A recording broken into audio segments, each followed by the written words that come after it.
building. We in the building, bitch. We in the building. We in the building. We in the building. We in the building, bitch. We in the building.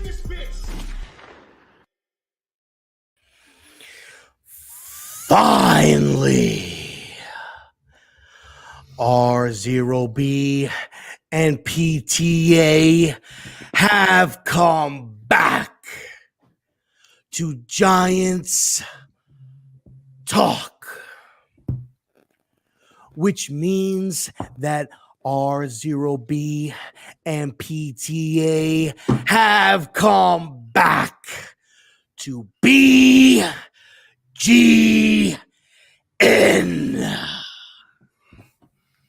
which means that finally your New York Football Giants have come back to the NFL playoffs.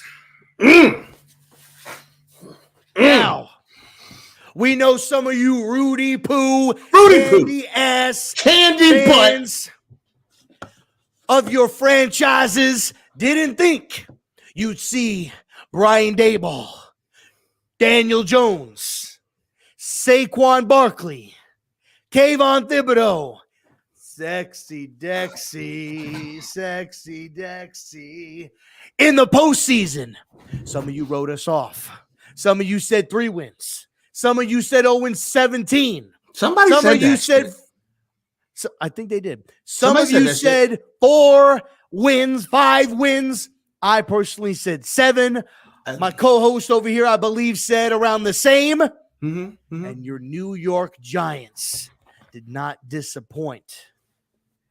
They did what Michael Strahan said to every team in 2007 to get to the postseason. We went ahead and stomped you out. You showing your fucking legs and everything right now? Is that what we're showing? We're showing the bottom half right now. You're showing the. I mean, we get crazy out here in these streets. We showing bottom halves and everything. You know what I mean? I'm not showing my bottom half because I'm Winnie the Pooh in it right now. But yeah, that's besides the point. So wait. I retract that last fucking statement. Okay, I am not Winnie the Pooh in it. Okay. Yes, you are. God, no, I am not, because we have a guest today, and I told everybody to put their big boy pants on. So when our guest gets here, I need to make sure that the big boy pants is on. And Rob, you got your big boy pants on? I always do. You do? Hey, chat, y'all got y'all big boy pants on? Because if y'all got y'all big boy pants on, then you're ready for our motherfucking guest today. I'm going to bring her in, and I'm going to let her go ahead and do her own intro, because Rob didn't put her in the intro. But that's okay. Well, I was thrown off. No, you didn't get there yet. But I'm not going to let you get there, because I'm going to make her do her own intro, because that's how we rock around here. You know what? We're in the playoffs. Let it happen. Hey, listen. We gonna let it go. Here it is. Let me let her bring herself on up in here and introduce yourself. The fantastic, the lovely, the intelligent Stephanie Small. Hello, I get to do my own intro. This is fucking awesome. My first question was gonna be, can I swear? So I'm glad that I got that out of the way, because you said fuck immediately. Hello, guys. Nice to talk. Finally, I feel we definitely use profanity here. And first and foremost, I would like to say something to Stephanie. I was wrong. Justin Jefferson is definitely one of the best wide receivers in football. So. Oh, okay, cool. Yeah, me and Stephanie had a run in way earlier. Way earlier. Steph and I went tooth and nail about Kyle Pitts. Okay, it was very early in our familyhood, right? But it's okay. We moved past that. Okay, so go ahead. So now that Steph came in here, she said fuck. Got that out the way, right? We did all that shit. I'm gonna go ahead and give it back to Rob. Go ahead. Sorry. Okay. My bad. Excuse me. So for you candy ass fans that weren't thinking about the New York Giants in the postseason, I mean, guess what? I'm sorry, Justin Jefferson. You are the number 2 wide receiver in football, but you're going to get your candy ass whipped on Wild Card Wednesday. So, without further ado. Wild Card Wednesday? I mean, are they playing it on Wednesday? It's just let him go. He was on a fucking roll. It's whatever. Listen, my bad. I'm thinking. Listen, I was on some fucking WWE shit. I got to wrestle with. Listen. Good. I was on EA's page. They dropped new Campus Heroes. They used to do, Wild Card Wednesdays. So my bad. I got distracted. On Wild Card weekend, we're going to whip some candy ass. But it first starts this week, with some dirty fucking birds. If you smell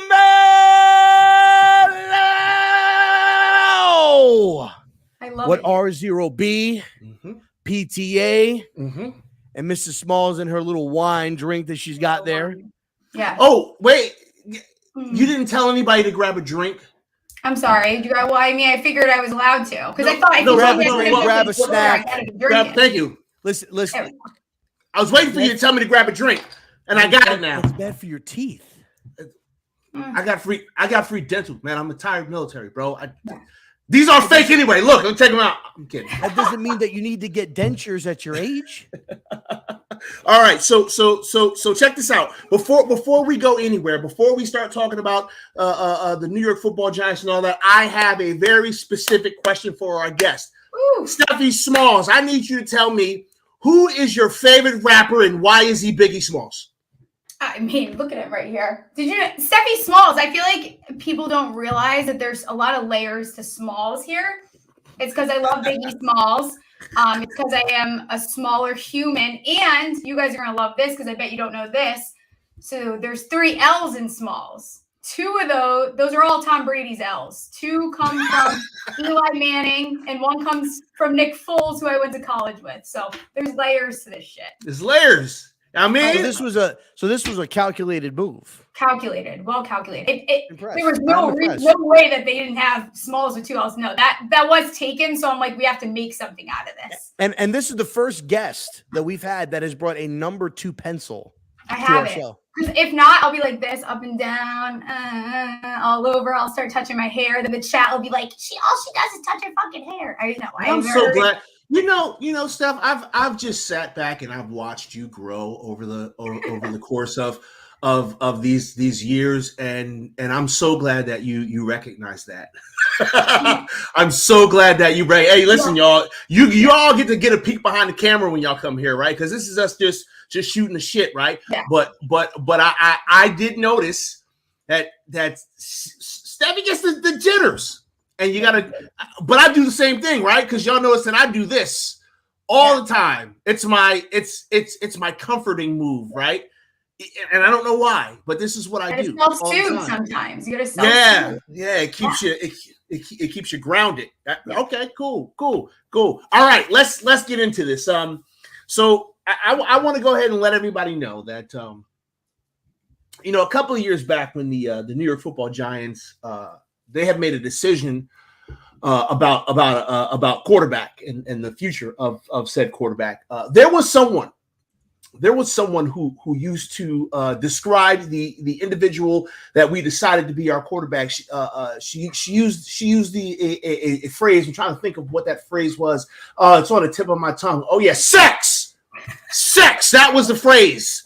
Okay, this is probably one of the biggest Daniel Jones homers on the interwebs. Okay, like been on the Daniel Jones train from day one, y'all. Okay, pause. I'm not biased. Wait a minute. Sorry, I'm in spaces all day, and everybody says pause all the time. Pause. No, I got it. No, that was fucking perfect, man. Because sex, train, got it, man. Yeah, listen, it's all coming together. Ball, yeah, I mean, listen, and for some people, foot. Hey, listen, I don't kink shame. I mean, it's 2023. For some people, it's foot that gets them. You know what I mean? Hey, there's a lot of them out there too. Stop. One of the things they don't tell you about is how many goddamn DMs you're gonna get asking to see your feet. Hey, yo, that's weird, y'all. Listen. Yeah, it's weird. Listen, I don't. It's okay. This is what I don't understand. I don't know. What is the deal with feet fetishes? I don't. know. I've never. I've never understood that. Like, I've had people. I know a guy.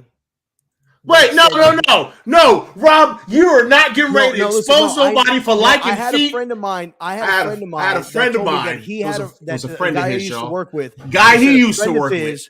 A friend of a friend of a guy.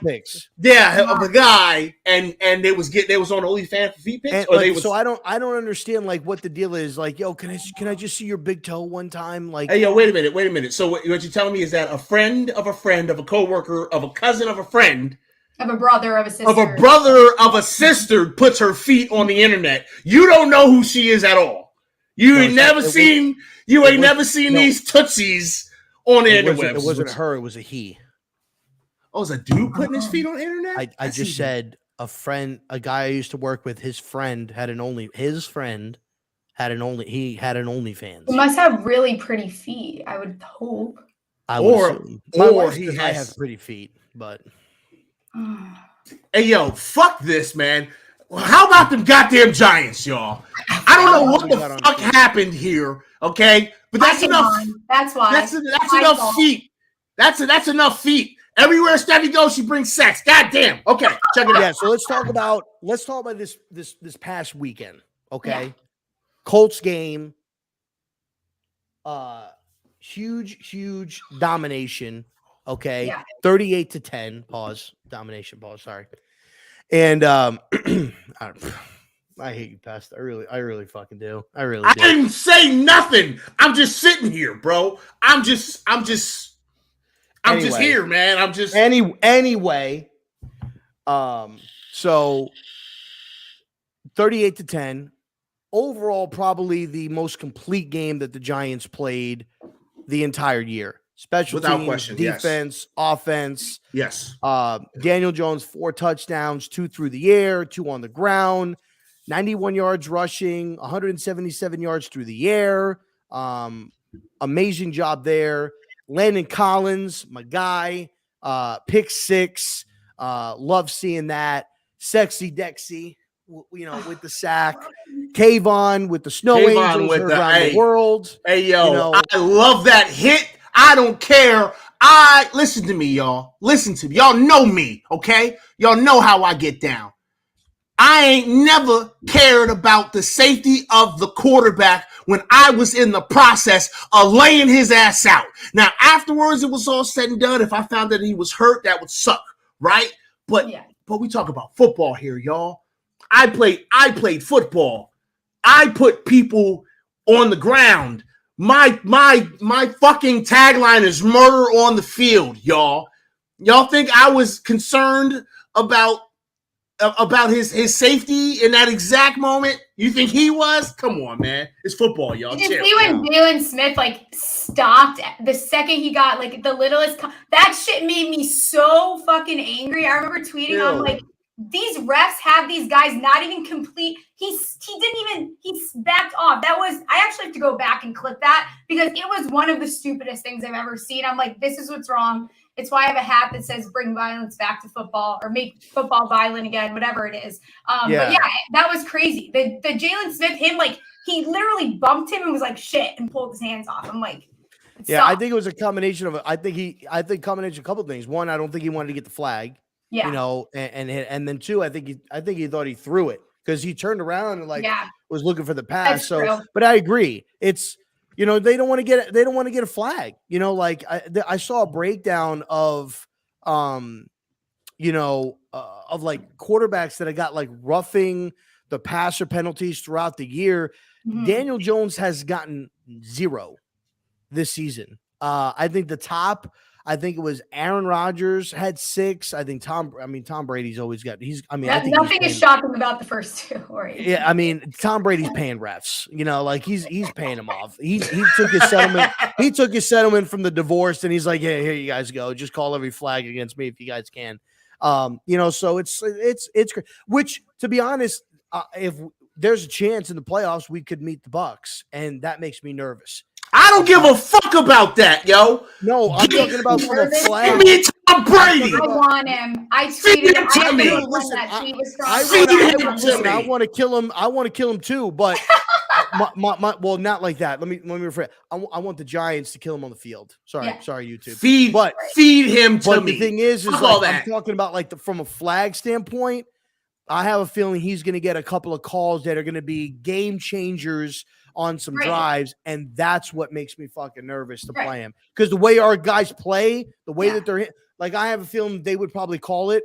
If you put Tom Brady where Foles was, they might have called it. Listen. They might have called rough in the past. Listen. Kayvon just got to hit him once, and we don't even have to talk about Tom Brady no more, okay? like let's be real. Kayvon just got to hit him once. And I don't, and listen, y'all, I don't actually promote murder on the field. I don't want anybody to get hurt, but I remember that this is football, and it's almost like being mad at a boxer for punching someone in the face. Like, it's football, y'all. Like, this is what we do. I want Kayvon to hit one of these fucking quarterbacks so hard that their helmet flies off. I don't care. It's football. It's violent. That's it. Period. Steph, what were some performances other than the obvious? What were some performances that stood out to you on Sunday versus the Colts? Yeah, other than the obvious, like, honestly, I think that we have to, like, someone has to give Andrew Thomas his goddamn fucking flowers already. Like, I cannot believe the way that the league continues to just totally look over him. If we didn't have him, like, forget it. We're looking at another season like we keep seeing. 100%. Yeah, him. I mean, I think that what Kafka is able to do, and I've been critical of him. I will admit that. Like, I know, haven't loved his play calling in the beginning of the season. Was a little bit like, not loving this dude. You're gonna have to fucking do something to get me on board. But I'm on board. Look what he's working with and what he's able to do. Isaiah Hodgins. Anyone that is fucking hungry, like, that's what we've been missing on the New York Giants, is people wanting to play for New York again. We haven't seen that in so far. And like, he's so grateful to be there. He's fucking hungry. He wants to be on the field. He makes plays. It's fucking awesome. 100%. What I think is an underlining performance, and Pest is going to love this. I think the Giants have recorded only 2 sacks in the last 3 weeks. And that's going 0 sacks given up against Washington on Sunday Night Football. 2, I believe, just 2 given up against the Minnesota Vikings. 0 against the Indianapolis Colts. And that's big. And I all hail, Nick Gates and his comeback story. I personally think that he deserves comeback player of the year. To be able to even get on the field and play, let alone do a fucking hurdle, hurdling over a pile. True. Like that. I'm like, no, Nick, don't do that. Like, you don't want the screws to bend, but I, who the missing piece on this offensive line, I don't know if you guys noticed, but when Ben Bredesen gets on the field, this is a different offensive line when he gets on the field. And we were shitting on him last year. The 97 play drive against Washington, Ben Bredesen was on the field. Some of Barkley's big runs are when Bredesen is on the field. Like, this kid, I don't know what Bobby Johnson has done, but he's done a great job with Ben Bredesen and really allowing him to develop into a decent player. I'm not going to give him, like, top offensive line, but he's being when he's on the field. He's serviceable. Above what we expected too, right? 100%. His level was, and that's what I think this team's doing right, is they're getting the most out of these guys and more. Like, they're squeezing out that extra potential that these guys had, and that's why we're like, the coaching staff we have, that is what we need to be so fucking thankful for, because we didn't have that before. They're not using guys right. They're not getting them to reach their potential, and you're seeing that now. So on these guys, is he, compared to the rest of the league, one of the more average play? Probably, but for us it works, and how we're using him, it works. I mean, listen, I've always said that we need average play out of our offensive line, right? Just average. They don't all have to be all pros. We just need average play from these gentlemen, man. And they're doing it. I've been watching. Listen, y'all, I've been watching so much film. Okay, and I know I'm not talking about the things that I'm seeing, but I'll tell you what I'm seeing soon. Okay, I'm just trying to figure this all out because this stuff is fantastic. The stuff that I'm seeing. My God, has anybody been paying attention to how much better Evan Neal has gotten over the course of the last couple of weeks?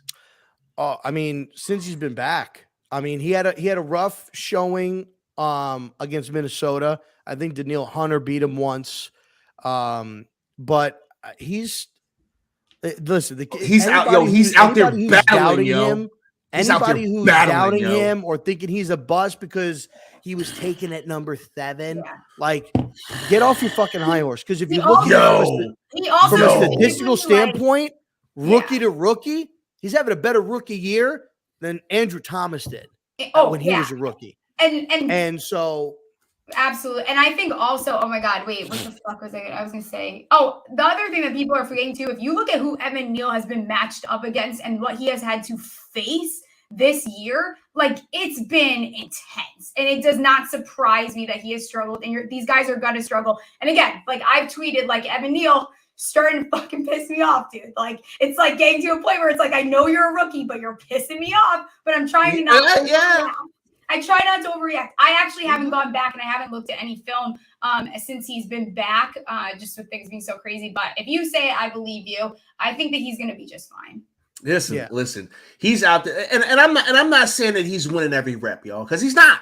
All right, he's out there taking his lumps the way he should, by the way, because he's still a rookie. Y'all forgetting that he out there against the best of the best. He hasn't seen athletes like this before. Okay, like on a consistent basis. The backups are like ridiculous. Like, yeah, this is a backup. He kicking my ass too. Shit, like, listen. He's gonna take his lumps. Got to get a fit for the game. But this kid's out there battling, okay? Yeah. And there's a lot of fundamental that I see that OG Bobby Johnson is trying to work out. Like, what I noticed when he unlocks this kid. Oh, boy. What I noticed is at times Evan tries to go back to the same stance that he was using in Alabama, which is a 3-point stance for almost everything, run or pass. And what at this level, even though it's going to be somewhat of a giveaway, I notice at times you need to have your arms rested on the front part of your thigh, on the front part of your thighs. That way you have you can get out quick, get your hands where you needed to. And I saw it against Washington is where I saw it. There was a play where he came out in a 3-point stance, and I saw Andrew like resting up just like this, ready to go, stepped out and made his blocks. And then the very next play, he was in the same stance that Andrew was in. And I think it's a mentality thing for him. He's got to break through that. And I think, like you said, Pest, I think Bobby's going to, once he unlocks it, once he figures it out, now you're going to have a whole off season dietary nutrition plan, workout plans, everything like that. I think he's going to slim down a little bit. He'll probably cut a little bit of weight, put on a little bit more muscle, get a little bit more speed. There's no question when I look at some of the powerful defensive linemen that are in this game that play on that outside, like the Joey Bosa's of the world, the Nick Bosa's of the world, like those types of guys, there's no question, strength for strength, power for power, that he can go up against those guys. But it's the speed guys that he needs to work on figuring out his speed level and maximizing it and using his size to his advantage. And when Bobby gets that unlocked, it's going to be sick having those two tackles on the field at the same time. Listen, bookend tackles, man. Just some big old huge ass bookend tackles, and I'm so excited about that. And I have got to specifically give. I know we've done the sexy dance and all that, but listen, y'all. Okay, Quentin Nelson is. First and foremost, okay. I don't really do a lot of college football stuff. Y'all know that, right? I don't do a lot of college football stuff. Like I just don't. I don't have the time, right? But I do towards the end of the college football year start looking at who the prospects are, and I start trying to find film, right? And so like I have to say that Quentin Nelson was my favorite player ever to research for the draft. Quentin Nelson is one of the best players I've ever seen in my life. Okay, let's put that out there. And y'all know I wanted him over Saquon. I love Saquon, but I wanted Quentin Nelson because I think he's the best player almost in fucking NFL when it comes to offensive linemen. And Dexter Lawrence tossed him into the quarterback. He tossed this man into the quarterback. Hey, you take him. I don't want him. He tossed, by the way. He tossed this man into the quarterback. Listen, yo. I know it's one rep. I understand that it is one rep, but he tossed Quentin Nelson. Okay, one of the best. He was working him all game. Fuck that one of game. That was a. He was. I was but that always specific watching rep. That was a nice battle to watch those two guys. I think he's one of the most underrated players in the entire league right now. Like I don't think he's 100%. another one not getting recognition, and unfortunately, like you're on the Giants, it takes a little bit longer because of the way that everyone just wants to hate us. The media hates us, but they'll catch on. They're gonna see it. Like he Jesus, he was. That's another great story. I love Dexter Lawrence from day one. I loved him from day one. Because Pesh, you were in the Spaces in the summer. Mm-hmm. We were talking about trading him. Like there were trade talks about Dexter Lawrence. Hell, I even said, I'm like, yeah, Dexter, we didn't know what we were just going off the first couple of years. People were talking about Dexter, like trading him, this, that, and the third and whatnot. And now look, eating crow, Dexter Lawrence is probably one of the definitely top two this season interior linemen. If I had to say it, I'd say it would be Quinnen Williams from the New York Jets and then him as far as being an interior lineman. Like those interior guys, he's up there, listen, I don't know if y'all realize this. Let me explain something, y'all. He's 340 pounds.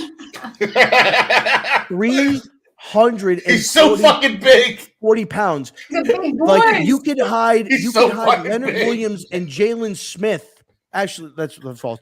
You can hide Jalen and Micah McFadden behind this motherfucker. Okay, like this dude is big as fuck, man. Big. He barely fits in his pads. He's got a triple XL jersey. Listen, I saw this man live this year, and I was just like, huge. Yo, he's so fucking big. He's like, what? Is he like 6'5"? He's like 6'4", 6'5". Dude, he's a 6'5", like 340 pounds. And this man, listen, Baker Mayfield is an athletic quarterback. Like, there's no question in a foot race, 100-yard dash, who's winning that fight. This man ran down Baker Mayfield. He did. Down the sideline. He did. And stopped him. 340 pounds. He's a big motherfucker, but he don't move like a big motherfucker. You know when I saw that? You know what I thought big, of? Man. I thought of Larry Allen chasing down that Saints linebacker and tackling him to stopping a pick six. Like, I would... You know what? This is an interesting question. Good fucking Lord. This is an interesting question. It's all just because we're talking about him. Who would you like to see? Because I thought about this yesterday. That would be a fight that I'd like to see in the trenches. Larry Allen versus Dexter Lawrence. That would be a fight I would love to see in the trenches. I don't want to be biased. Who you got winning that fight?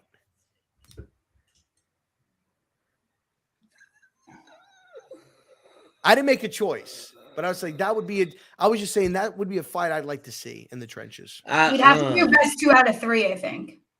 Yeah, are we talking Oklahoma drills, or are we talking Bull in the Ring, or are we just talking like? I'm talking like in a game, lining up on this dude in a game, pads, everything. Larry Allen or Dexter Lawrence? Fuck, man. That's hard, yo. That's so hard. That's hard, yo. I can't even. That's hard. Because I don't know. For me, Larry's probably one of the best interior linemen that I've. Hey, you're gonna have to poll the Twitters on that one, Rob. You have to poll the Twitters on that one because I can't. You know what? I might. You know what? I'm actually. You're gonna have to poll the Twitters on that one. Yeah. I might actually do that. So, Steph, tell me, who is your least favorite division rival? Which team is your least favorite? It's funny. Someone asked me this the other day. And I feel like every year it kind of teeters. It's always really between the Cowboys and Eagles. Let me tell you something, though. Commanders fans have been annoying as fucking hell this year. Normally, they don't irritate me, but don't even get me started. I fucking hate them. Shit. Are they under my goddamn skin? Like, the talking. My favorite was that tweet that someone found. What is this? No.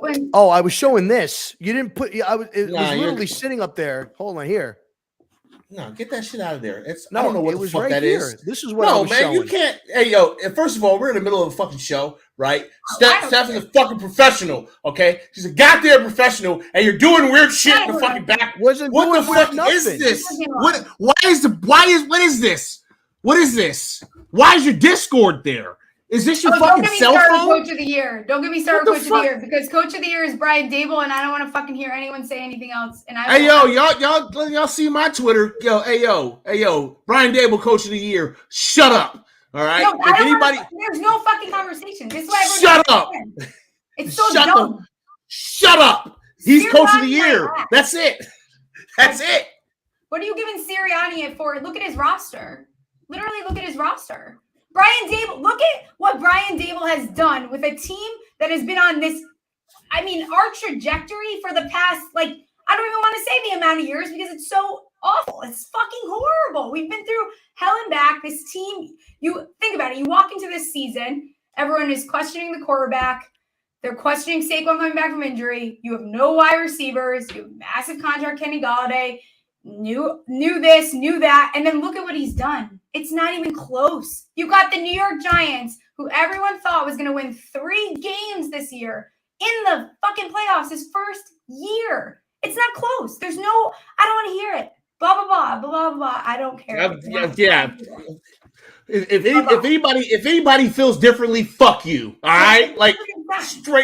Straight up. Kick rocks. This man, listen. This man is a. I think I've said this several times this fucking year. This man is a goddamn magician, y'all.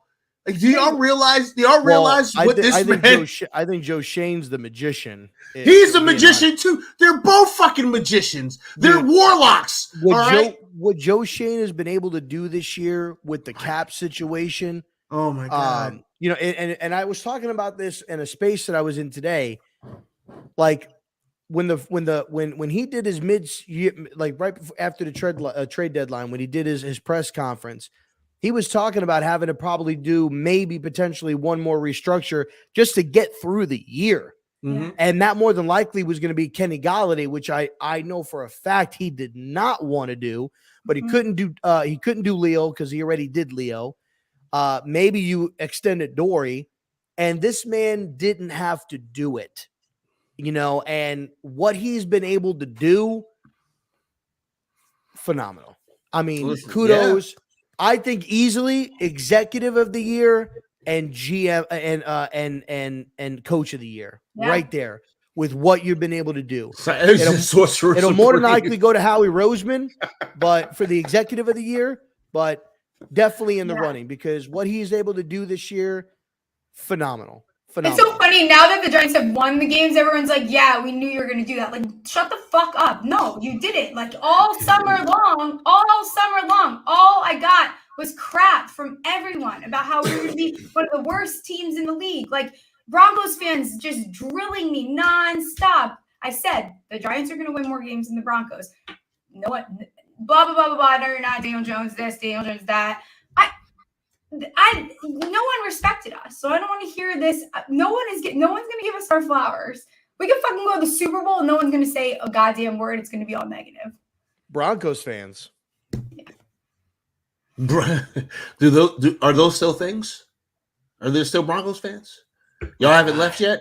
Y'all haven't left yet? Ride, Broncos. Let's ride. Hey yo, the downfall of Russell Wilson hurts my heart, y'all. I hope this man comes back strong and people forget that he's a cornball. Cause listen, we didn't know this man was a cornball until he started losing. Bro. He's been a cornball the whole time. I'll be honest. If he was a superhero, I mean, listen, he's got some unlimited bullshit. That's what unlimited. Like, bro, and he's got the balls, man. In the off season, I'm gonna reevaluate some things, and I might start eating Tom Brady's, guacamole, ice cream, and just gonna really assess. Just me and get better, as a quarterback and as a person. Shut your dumb ass up. Listen, it's the saddest thing in the world. Okay, so you were saying it's between the Cowboys and the Eagles, but the Commanders fans are pissing you off. I listen, I hate the Commanders. Okay, that's my least favorite of all three. It's like whatever, you guys suck at the same time. I don't like when they try and talk shit. I'm just like, I just genuinely poverty. Your franchise traded when they traded for Carson Wentz. Don't talk to me. Like it's just like I don't want to speak to you. Like, did y'all not see what Carson did over in leading up to the Sunday night game? Oh my God, Taylor, we're the best. And then the very next week, man, Carson Wentz, he's a franchise guy and this and that. And now it's back to Taylor Heineke and then your head coach. I don't know. Be eliminated? Yeah, Ron. Yeah, motherfucker. Can be eliminated. Yeah, motherfucker. Ron. Yeah, Ron. And then you named Taylor Heineke the starter again. And then what happened? Did you get some fan mail? Did Sam Howell's father call you up and say, "Yeah, you better start my kid, Ron"? By the way, guys, sorry, Taylor's not going to start. Sam Howell will be our starting quarterback this Sunday. Dude, your guys' fan, like, it's a fucking shit show. Yeah. It's a circus. And also, Eagles fans need to simmer down. That's the only nice thing I'm going to say. The Cowboys are like, they literally lost one more game than you. Like, there is no, like, your two teams have won. Like, this is not, I don't know why they act like they're so much more superior. You're quite literally not, according to your record. So, I don't know what the fight is. What they keep fighting. I mean, the two franchises are literally going to kill each other. And I'm like, you guys are fighting over having almost the same fucking goddamn record. I don't know. But speaking of them damn dirty, nasty, stinking, filthy, disgusting fucking Eagles, we got a football game coming up this weekend where we have to play this team in that wonderful city. And listen, y'all, I will always tell you that the city of Philadelphia is a wonderful place to visit, okay? They've got great food. They've got wonderful people. They've got tons of things to do. I love the city of Philadelphia, okay? But fuck your football team, okay? I want to beat your football team. And a lot of people are talking about maybe we shouldn't play our starters. What do you think about that, Steph? We're playing our starters. I don't know what. I'm surprised that everyone thought that Dable would do that. Especially on a team like this, when our momentum has just picked up, things are just clicking. We're finally playing complementary football. You're coming off of right, and this is no knock to the great game that we just played. It was the Indianapolis Colts, though, right? It was. That's something that we need to at least all be honest with ourselves. One of the worst teams in the NFL, bottom two, depending where you want to put them. Not a good team in the league.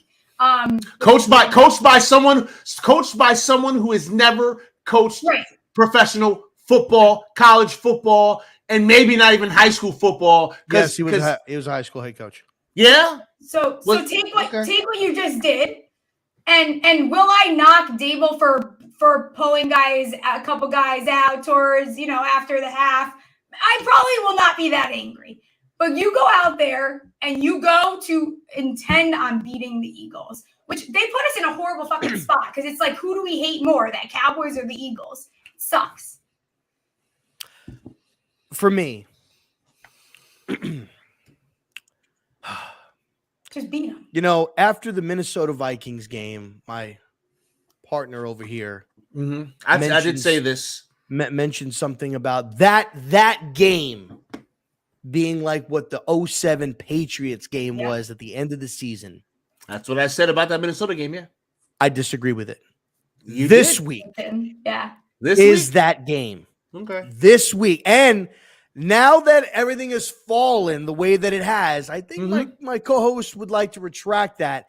This is that game. Okay. Now, if we are down by 3 possessions, fine. Right. But if that game is 2 possessions or less, go for it. Because this is the team. Listen, this is the team that media, national media, put them in the Super Bowl. Put them in there. They're in. They're going. Hurts, MVP. Eagles, best roster. Put them in the Super Bowl. They got it. Go out there. This team came to your house, our house, and embarrassed us. And beat the shit out of you 48-22. I'm glad I sold those tickets. Right now, you have clinched your spot. Yeah. And right now, you have an opportunity to rise from these ashes and grab glory. You can grab the little fucking bird heart and pulsate it in your hand and squeeze it until all the blood is out and drop these bitches from 1 down to 5. Okay? If I'm Brian Daboll, I'm saying, you remember 2 years ago when Nate Studfeld came in there and fucked with you guys? You remember when these motherfuckers came in and pissed on you in front of your hometown fans? Go out there and beat the fucking shit out of them and embarrass them at their home field. And listen, they don't even have to win the game. But if Jake Elliott has to kick a 61-yard fucking field goal to win, that's fine. If AJ Brown has to catch a game-winning touchdown at the end, that's fine. But make these fucking birds sweat. Make them panic. Make them worry. And Kayvon, let me explain something to you, buddy. You can do as many snow angels as you want because Lane Johnson ain't playing. He's not there. Mr. Malata, Sam Alcho, you're a fucking idiot. You would take that guy over Andrew Thomas. What? You go out there, Kayvon, and you destroy Jalen Hurts. Please. And it's Kayvon. It's this shoulder. It's the right shoulder that you need to land on. Kayvon. No, we're not doing that. Kidding. No, we're not doing that. I'm just kidding. No, we're not doing that. Go out there and kill the man. But you better hit that motherfucker though. Okay, do your snow angels and beat the shit out of these guys. But this is the test. I wasn't see where they're at as a team. And no matter what happens, I don't think it's good. Even if they go out there and they get spanked, that's fine. I don't think it's going to derail anything.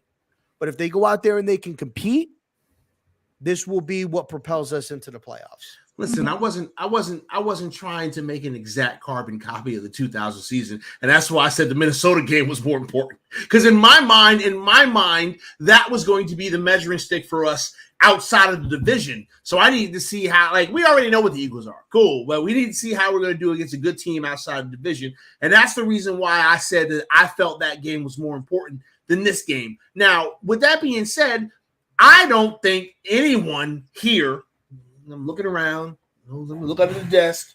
Yeah, I don't think there's anyone here that doesn't want to go kick the shit out of the fucking Eagles. Yeah. All right. I want to beat the brakes off of these mofos, man. So if you talking about resting starters, then I hope you talking about in the fourth quarter. Because listen, we gonna go out here, we gonna try and beat these goddamn Eagles, okay? And listen, and Rob, I agree with you, man. I 100% agree with you. We go out here, we make this team sweat. We make this a close game down to the wire. That's like, oh my God. And the entire fucking NFC is on notice. Yeah. That's just what it is. They're all on fucking. If this is not a repeat of the last time we played the Eagles, or oh my God, if we beat the fucking Eagles, And they'll say, oh, well, they weren't playing all there. It didn't matter to them. Yes, it did. Okay, it's gonna fucking matter. They gotta win this game.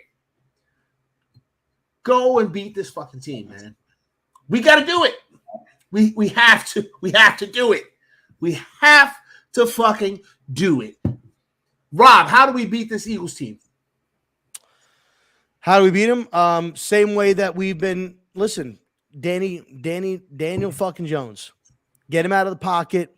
Josh Sweat, done for the year. So that's one less guy that you got to worry about. Hassan Reddick is still there, 16 sacks this year.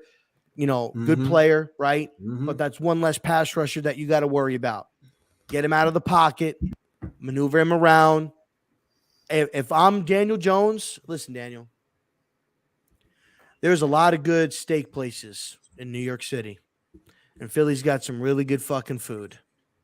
Take that credit card of yours and take your offensive line out for a humongous fucking dinner and say, listen, I will get you guys everything you want. Just don't let anybody touch me. Mm-hmm. Don't let anybody touch this. Nobody touch this. Okay? And go out there and run the ball down their throats. Get Isaiah Hodgins going. Get Richie James going. Let Daniel Bellinger bully these fucking linebackers a little bit. Be physical. You want to beat them? Be more physical. Yeah. I think we're a different team than the last time we played them too. I think this is not two different. Yeah. These are two different teams to some extent as well. 100%. We need to be more physical on both sides of the ball. What's different? What's different, Steph? It's just not. It was not as. This is the last game and the game before. I feel like we really turned it on the past 2 weeks is when I felt confident about this team. You get it. Defense do your job. Offense do your job. And you know what? Don't pussyfoot around. Let Daniel Jones fucking be the guy. I think that there was still a little bit of this hesitation, and now they're okay, here you go. Training wheels off. Just do your fucking thing, Daniel. And that works. Look, it's been working, and he looks more confident. Yep. I will say I was at the Minnesota game, and Daniel Jones, US Bank is fucking loud. It actually does not get talked about enough. I've been to that stadium a bunch of times. That is one of the loudest stadiums I've personally ever been to. Daniel Jones, unfucking phased. Unfazed. I have all the confidence in the world that this guy can go on the road and play anywhere and have success because of how unfazed he was in that game. But I think that Daniel is I think he's the key to this. You got to get Saquon going. That's where Philly does. One of their weaknesses is they're not great at stopping the run. Run the fucking football. Use Breida. I mean, Breida's looked pretty good late. He's Breida is he has burst. And he's still really fast. And people forget he's one of the fastest guys in this league. He's on the other side of probably his career, but he's still got it. I think we need to use him a little bit more as well. I mean, not disappointing our use of him because they've been using him fine, but I think you can involve him more. Yeah, Matt's a good dude. Matt, I was able to watch Matt when he was in high school. He went to Nature Coast High School in Brooksville, in Florida, and he played for Nature Coast. Good kid, good in school, athletic. He's a really, really good guy, and he was able to get going, and he can still be a little bit physical. He's got a little bit of power to him, but he's got that elusiveness. I think he had 2 big runs, that he had this past week. But yeah, and even Barkley's looked a lot better these last, few weeks, these last 3 weeks than he has before.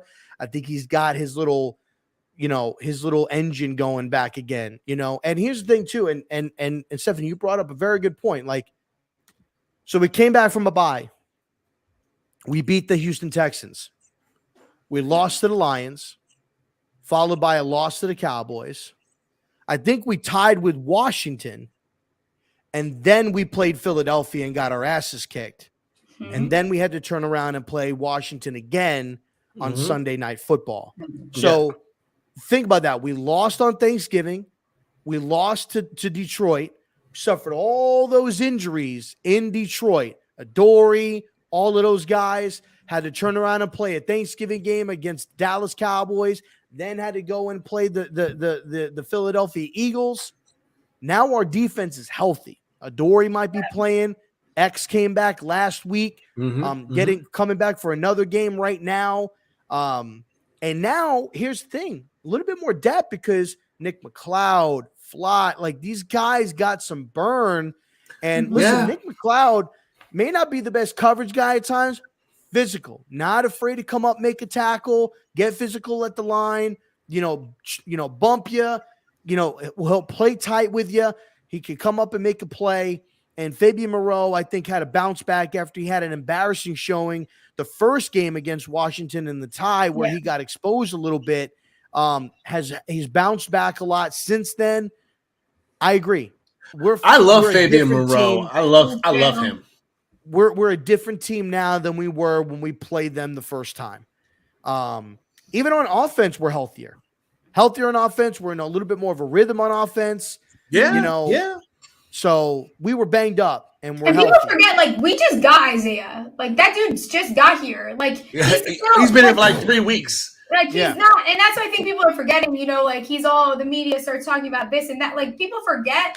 Like he literally just got here. Like Daniel and him have barely had time to create chemistry, and look what they're doing. Like I love that you can tell that Daniel and him, and they talk about how he'll stay after practice to talk to Daniel to be able to look at it through the quarterback's eyes. Like this kid, again, like I said earlier, like is so hungry. And let's just see how this goes. Like you're seeing the chemistry develop before our very own eyes, and it's fucking beautiful, quite frankly. It's awesome. And I'm excited to see what they can do. Like Isaiah's gonna, and also, you know what? Richie James, you have been playing very good, and you pissed me off. We all were ready. Pissed us all off. We're like, send his ass to the fucking sun. Get him out of here. Yeah. Oh my God. He is professional. You want a story? Kind of this guy can sit, get the ball. Like he's got it now. I'll tell you what. You want to hear something funny? I bet you both of you guys didn't think about this. I'm ready. So back in 2011, we had a young man wearing number 80 that came in week 1 against Washington, had crucial drops left and right, and lost his job to Dominic Hickson. Dominic Hickson, a few weeks later, unfortunately tore his ACL, and that young man got a second opportunity and ran with it. And Richie James is wearing number 80, had the 2 fumbles in Seattle, and has come back due to injury to some of our players and has had a bounce back. I'm not calling him Victor Cruz. You son of a bitch. I'm sitting here and I'm listening to you. But what I'm saying is it is bubbling up inside me. You could sell, what I'm saying is fucking anything, swear to God. Similar premises to like people were writing him off. They wrote off Victor Cruz. They wrote off Richie James. Victor Cruz got benched. So did Richie. Came in sparingly due to injury. Victor Cruz got a second opportunity, and he ended up blowing up.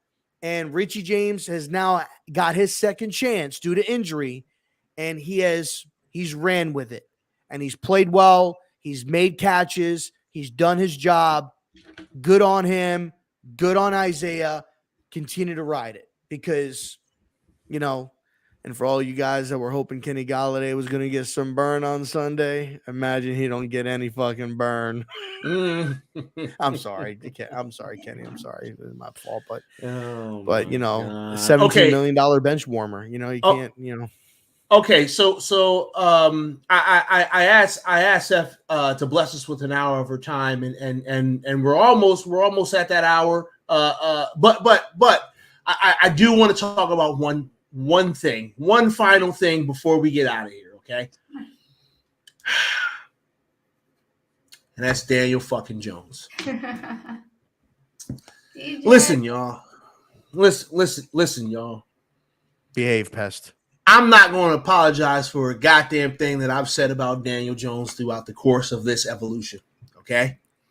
I will not sign no fucking Daniel Jones apology for him. We've already had this conversation, y'all, because I have nothing to apologize for. Also, the forms are corny, to be honest. Yeah, and this is a Daniel Jones supporter saying this, people. And just so that you guys know.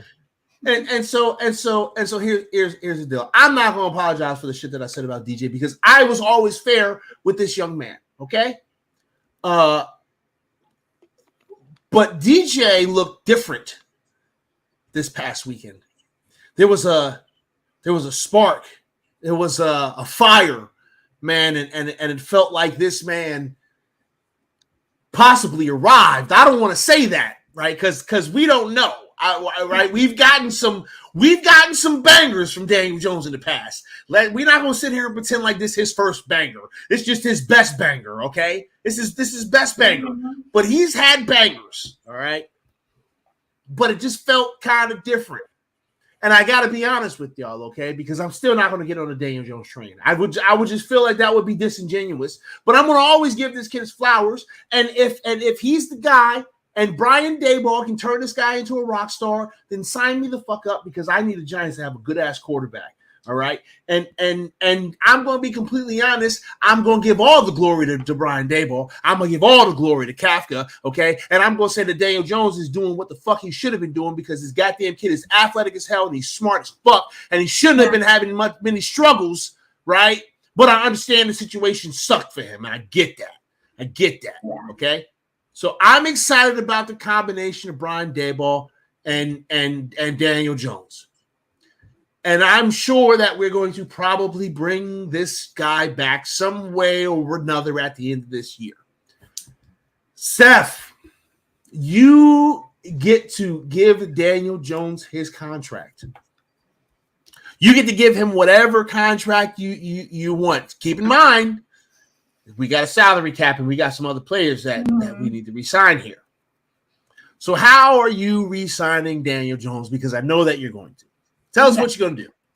So everyone, he is not getting a $4 million contract unless the Fizz, I don't know, maybe Shane, Joe Shane's a wizard, so maybe the fuck he is. I think what people are forgetting about how the quarterback market works right now, while Jalen Hurts is going to go out and get whatever the fuck he gets, it's going to be one of the most outrageous numbers. You thought Patrick Mahomes' number was crazy? Wait till you guys fucking see Jalen Hurts' contract. You thought that was crazy? These people have no fucking idea what it's gonna when he actually paid. It's gonna be insane. Daniel Jones is going to get around $30 million a year, probably more than that. You want to know why? Because unfortunately, that's the quarterback market. These guys make more. I get it. I will say, just if we re-sign DJ, that doesn't mean that the front office is not looking for their next. That doesn't mean that they're not looking for their next guy. It doesn't mean that they're not going to draft a guy in the second, third round. That might happen. That might piss a lot of people off, but that's just how it is. This staff didn't draft this guy, right? He could end up being their guy. He wasn't their guy, though. They walked into this. He's probably going to get a $30 million. I mean, they're going to have to do this. So if they have to be able to pull out at some point, they can. I thought for a little bit they might tag him. I don't know how they're going to do it. I can't imagine they pay him more than $40 million a year. I don't think that Joe Shane would do that. I don't think they've been with him long enough. I wouldn't give that motherfucker. If he wins 2 playoff games, you're not going to be happy because he's going to end up getting paid probably more than he should. But he's not going to get paid less than $30 million a year. It's just not. Unless it's however, maybe they front load the contract or maybe that's the way they do it. I don't know. It's interesting with Daniel Jones because they didn't pick up that option and now you're in a spot where he's kind of doing what he was supposed to do all these years. And now it's if you've been doing this the whole time. Yeah, absolutely. And it's just a bad spot because that's he's realistically going to get somewhere between 30 and 40 million a year, and it's going to kill everyone to death. But I think that they will probably find a way to make it very team friendly. This is going to be a very team friendly contract. Oh, Pest. Man. Before the season started, and we were having fuck you, Rob. Okay. What did I say? We're not giving you no flowers on this. No, Pest, what did I say? What did I say, Pest? That we should have picked up Daniel Jones. Yeah, it was stupid. It was a stupid. I understand why they didn't do it because they wanted to evaluate the player themselves. They wanted to see who he was off the field. They wanted to see who he was on the field, in the meeting rooms, in the training rooms, how he leads the team. Well, they wanted to see it. So I get it. But what I said was, wait, hold on a second before you go there, because I just thought about something. Unless it was part of this fucking genius ass evil master plan that Brian Daboll had to fuck with Daniel Jones, and he did it from the very beginning. We ain't signing a 5th-year option either, bitch.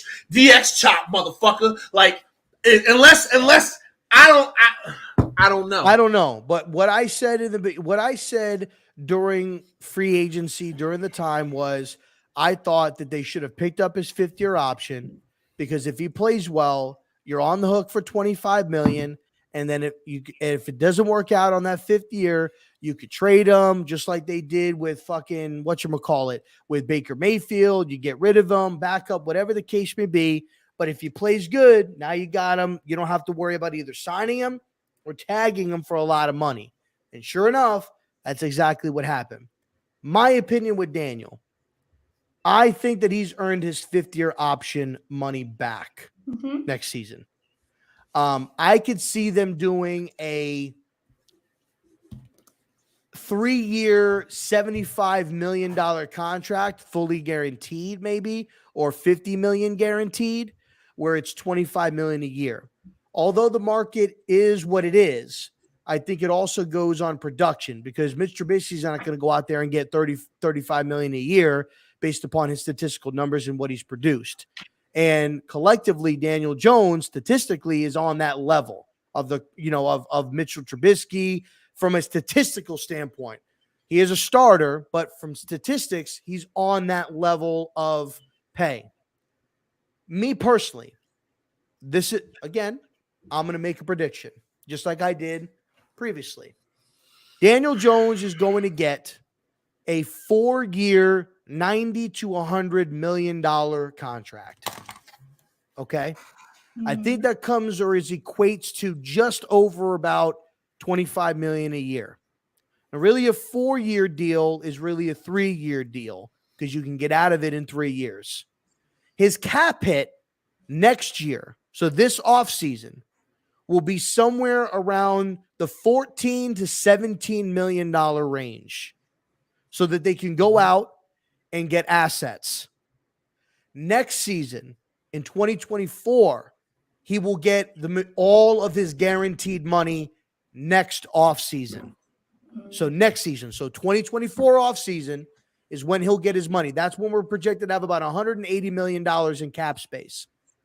And then at that point, after that, the out will be in 2025. That will be the 3rd year of the contract, where they could get out of it and cut him and have minimal cap hit or minimal dead cap.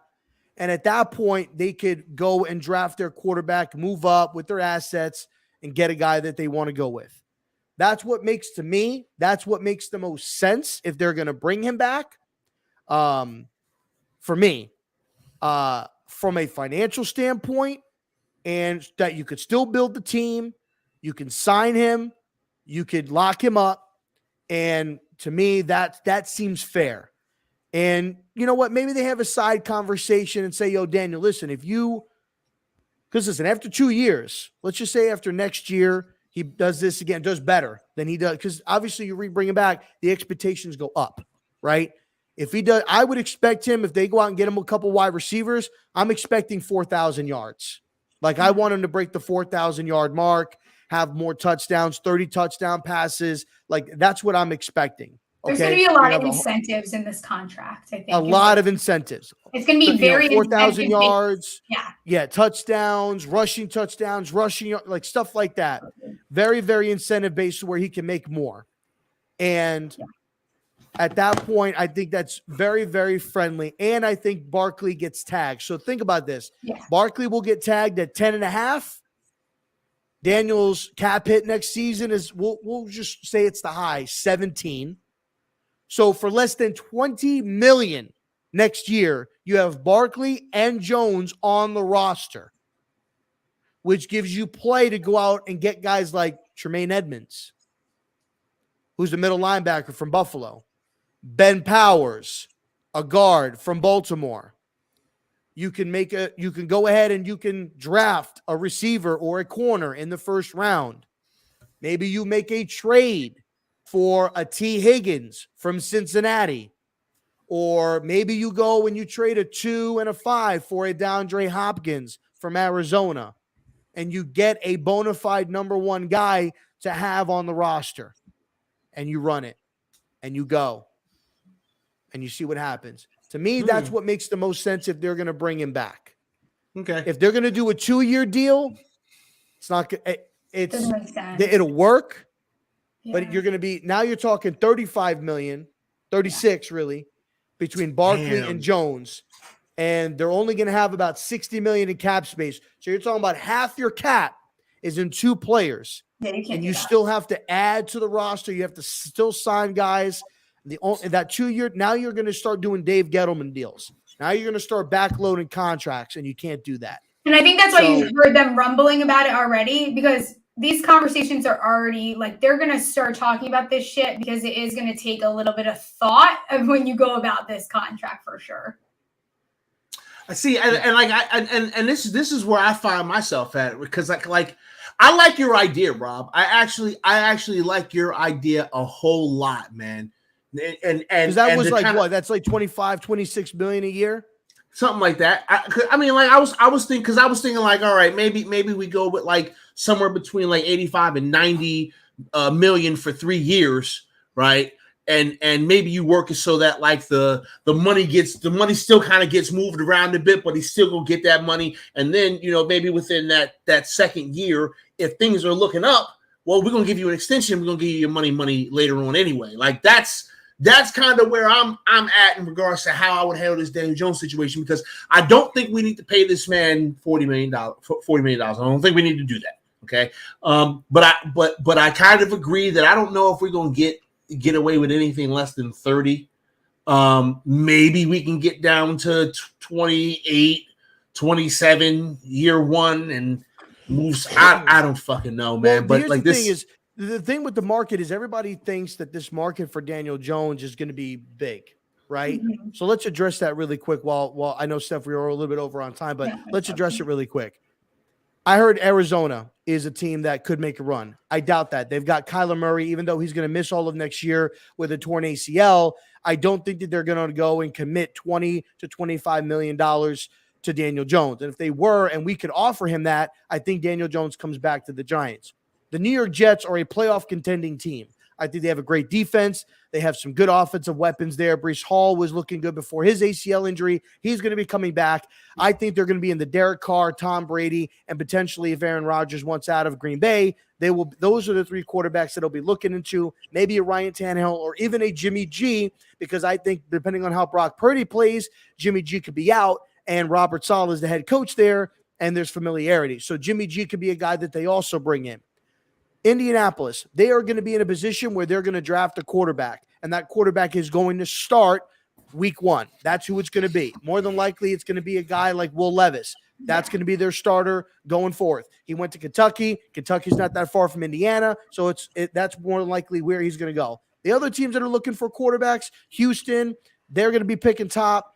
So you're going to have either Young or something like that. They're going to go there. The Raiders are because I think that they are in the market to potentially get Tom Brady. That's what I think Josh McDaniels wants to probably do, if they can do that. And that I think that's a way that you can keep Devontae Adams there as well by going and getting Tom Brady, who they just signed. So I don't think they're going to look to go with Daniel Jones. That's crazy. It's crazy we're talking about Tom Brady. You didn't just retire a year ago. So now you're talking about New Orleans Saints. That's a possibility. They don't have money. So they don't have the money and the cap to go ahead. They're actually, I think, like $50 million over the cap. So they need to actually cut back. So they won't have money to do that. So they might be out. Washington is another team that could try to go after Daniel Jones. I think Daniel Jones respects the Giants, so I don't think that he would do that. But I'm hoping that is a possibility. So I'm hoping Sam Howell performs on Sunday and shows some good things. Derek Carr feels very commandery for me. I don't know why. I've had this weird, like, it just Derek Carr to the Commanders. Yeah, feels very Washington-y, like a weird Washington move. Yeah. Here's the wild card team that we need to be concerned about. Carolina. That is the team that you need to be concerned about. If Steve Wilkes gets the head coaching job there, which he should, he's done a damn good fucking job in turning that franchise around this season from the shit show that it was in with Matt Rule. He should get the head coaching job.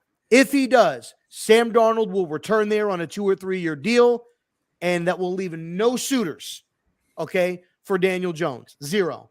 If Steve Wilkes does not get the job, that is a potential landing spot for Daniel Jones. He can go back home.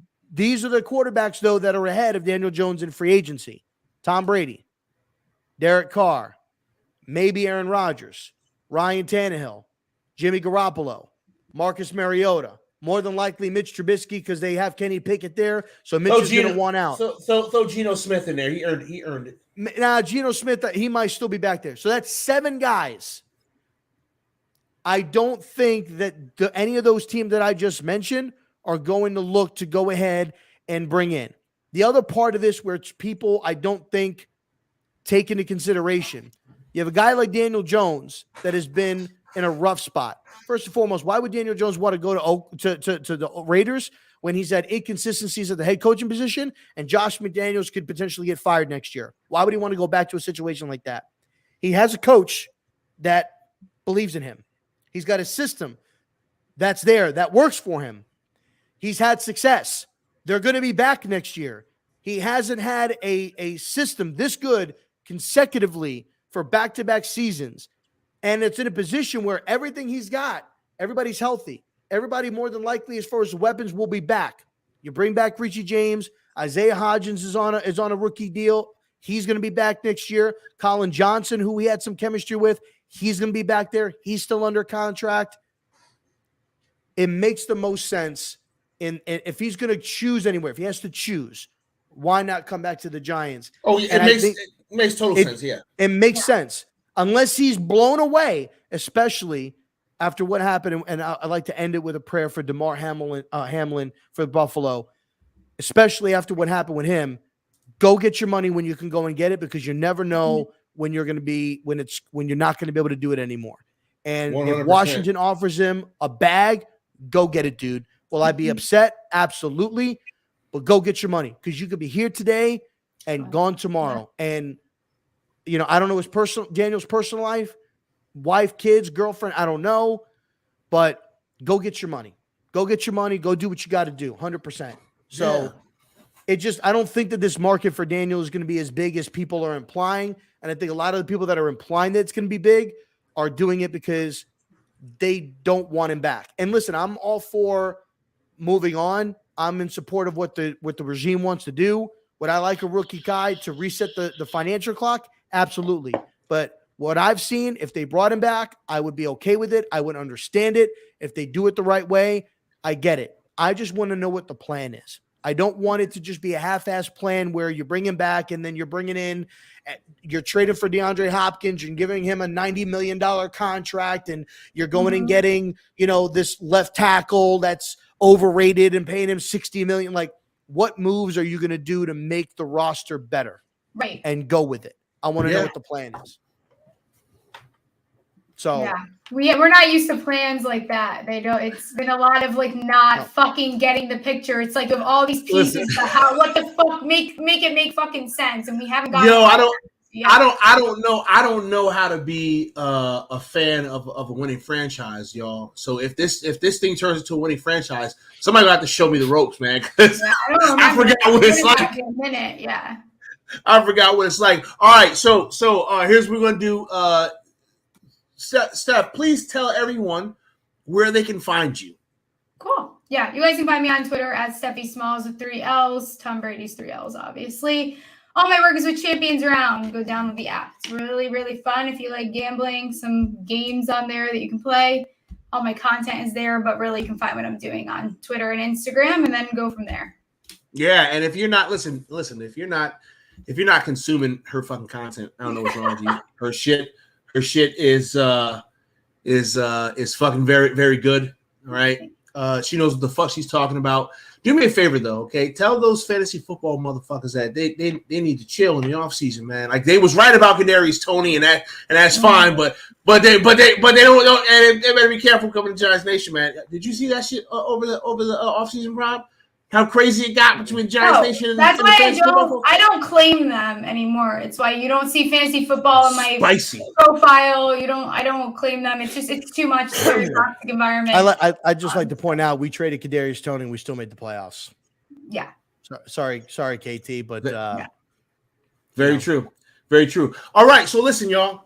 That's gonna be our show for the day. I am so thankful, and we are so blessed for Steffi Smalls to come through and hang out with us. 100%. You are invited here anytime you want. You do not need to have a invite.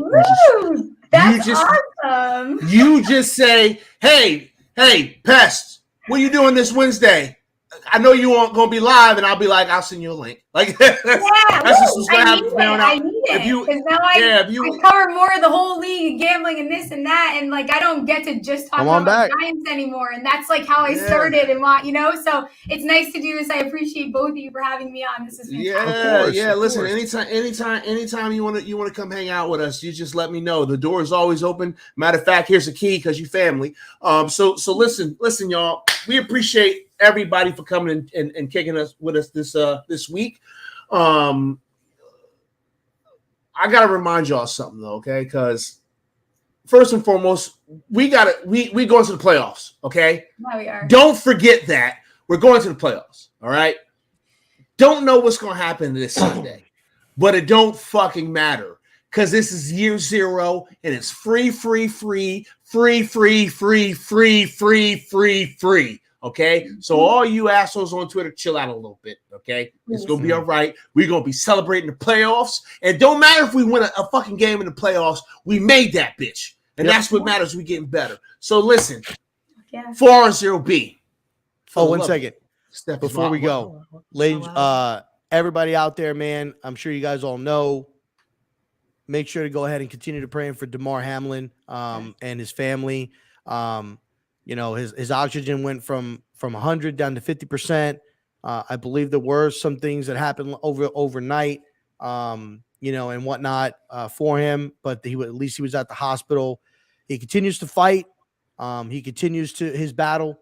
So, continue to pray for him. Continue to pray for his family. And any of the and for anybody that's in this chat, man, if you guys are on social media and you see any of the negative shit. You see people blaming somebody, like I've seen people blame T. Higgins and going after him and stuff like that. Shut that down. Shut that down. Don't do that. Stand up because what I'm loving and what I'm enjoying seeing is I'm getting these notifications from Ian saying that all of these teams, 25,003 representing his number, 18,000, which 18 represents life. It's biblical, represents life. Number 3 for Hamlin, like the support around the league and from these communities is crazy. And continue to pray for him, pray for his family. Damar, we're praying for you, man. We love you, bro. And speedy recovery. It's not even about getting back on the field. Get your life back. Get back to walking out of that hospital on your own 2 feet and come back because you got more to do in this world than what you've done so far. So.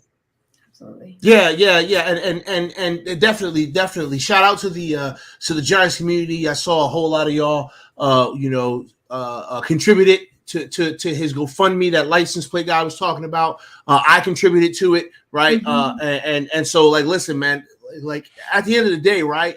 I know the world's crazy, and I know that there's just a lot of bullshit that we see on a day-to-day basis, man. But all we got is each other, y'all. Like, all we got is each other, man. Mm-hmm. And so sometimes it's good for you to take a step back and just appreciate, your life, appreciate your family, appreciate your friends, appreciate the things that you've been blessed to have. Appreciate all that.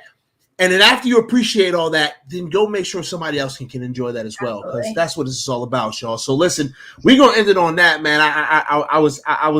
I didn't really want to touch on it because it's super negative, but I also do think it's important for us to, say some of these things. So listen, we're going to end it on that note, man, a positive note. Love, peace, blessings, all that good stuff. We hope y'all have a great, fantastic weekend. I got to go over here to this thing because you guys know that I'm the producer of this fucking show and I got to change the thing. And I'm just the entertainment. The little fucking shit. Yeah. So listen, y'all, appreciate all y'all. Have a good fucking week. We hope that the Giants kick the shit out of the Eagles, and we'll get up with you guys later. See ya. Deuces!